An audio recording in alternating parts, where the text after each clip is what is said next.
I've been trying to film a video about day 16 because I'm going to do a video for each day.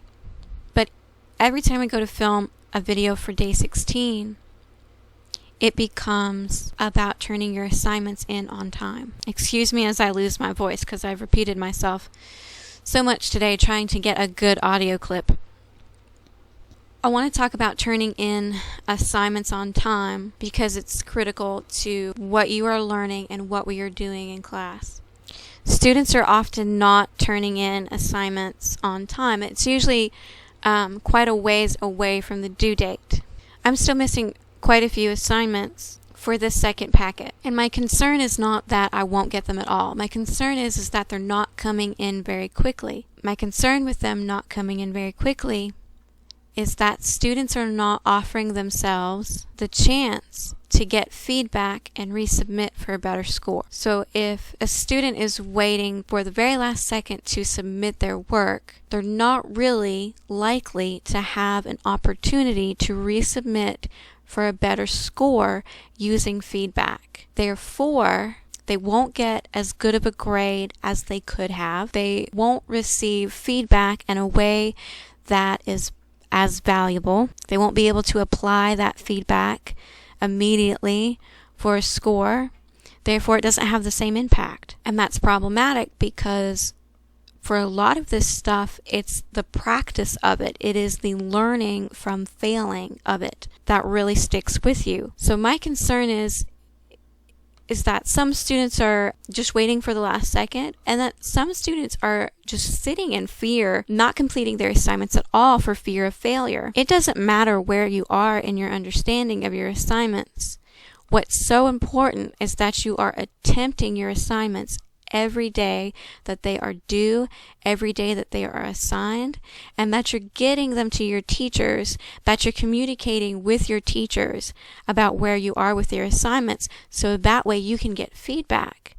And the easiest way to do that is turn in your assignment, wait for it to be graded, get your feedback, and then in my class I know I will say resubmit for a better score. That's why we're here. We're here to learn, especially from our mistakes.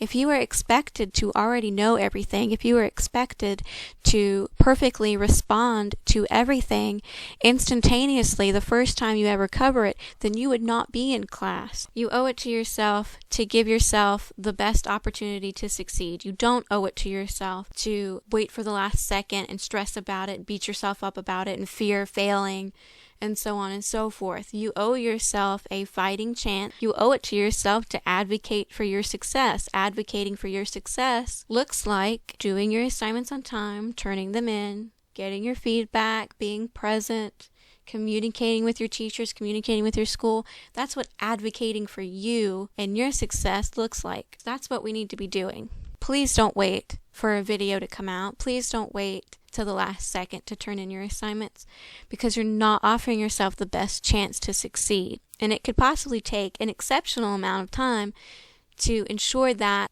an enrichment video, a supplemental video comes out. If you can access my videos, then you are more than welcome to access videos all over the internet about what you're learning. So you can literally type into YouTube clauses or sentence structure or sentence types and learn on your own time from videos that help you, from presentations that help you, because the way that everybody learns is totally different. And as I said last week, I think there's going to come a time for every student and every teacher combination out there where what the teacher is saying is just not going to click for certain students because it's just not presented in a way that clicks for their brains. So that student needs to find resources out there in the World Wide Web. The difference between an okay student and an excellent student is that the excellent student will seek out information wherever they need to, whenever they need to. I think we operate under the assumption that your day-to-day class should be enough for your education. Your day-to-day class should be enough for you to excel on the SAT, when that has never been the notion in education, because the difference between the average student and the excellent student is that the excellent student spends their personal time working towards their education and their educational goals. That's why